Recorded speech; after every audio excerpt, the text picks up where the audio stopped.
Hi friends, welcome back to my new blog. তো আজকে আমাদের বাড়িতে দুধের সর পিঠে হবে, তো সেটাই তোমাদের সঙ্গে শেয়ার করব। তো দুধের সর পিঠের জন্য কি কি উপকরণ লাগছে সেটাই তোমাদের সঙ্গে শেয়ার করব। তো দেখতেই পাচ্ছ এখানে সবার প্রথমে লাগছে নারকেলটাকে ভালোভাবে কুড়িয়ে নেওয়া হচ্ছে।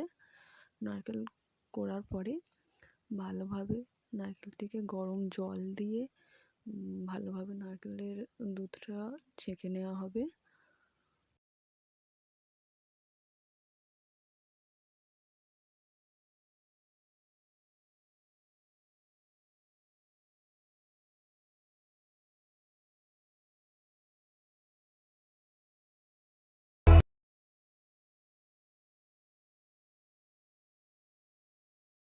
তারপর দেখতেই পাচ্ছ আমরা এখানে আতপ চালের গুঁড়ো গরম জল দিয়ে ভালোভাবে ব্যাটারটি বানিয়ে নিচ্ছি পিঠের জন্য।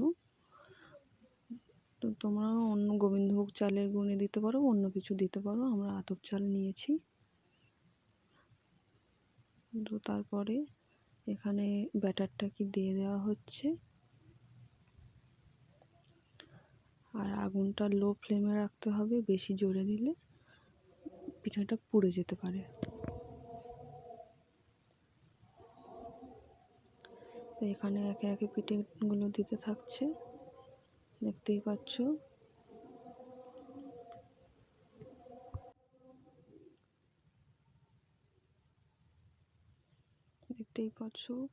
নিচে কিন্তু একদম লেগে নেই, খুব সুন্দরভাবে পিঠেটা উঠে আসলো। তো এরপরে দুধ ফোটানো হয়ে গেছে, এদিকে এখানে পিঠেগুলো ওখানে ছেড়ে দেওয়া হচ্ছে।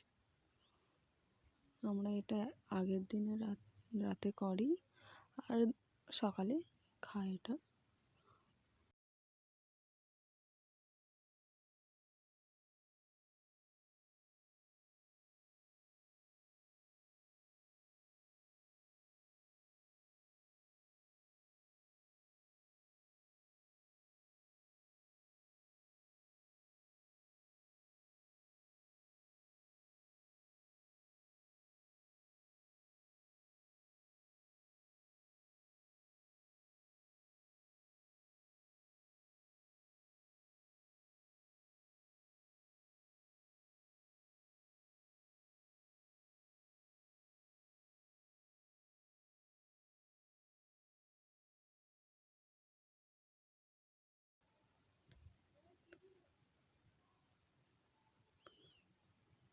তো চলো, এরপরে দেখতেই পাচ্ছ এটা পরের দিন সকালে।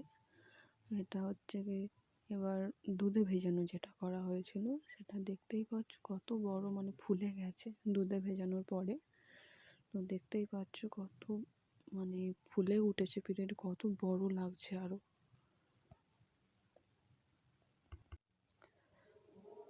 দেখতেই পাচ্ছ কত নরম হয়েছে, একেবারে চামচ দেওয়ার সঙ্গে সঙ্গেই ছেড়ে যাচ্ছে, এত নরম সফট হয়েছে পিঠেটি। তো চলো, আমার এই ভিডিওটি যদি ভালো লেগে থাকে তো আমার চ্যানেলটাকে সাবস্ক্রাইব করে পাশে থাকবেন।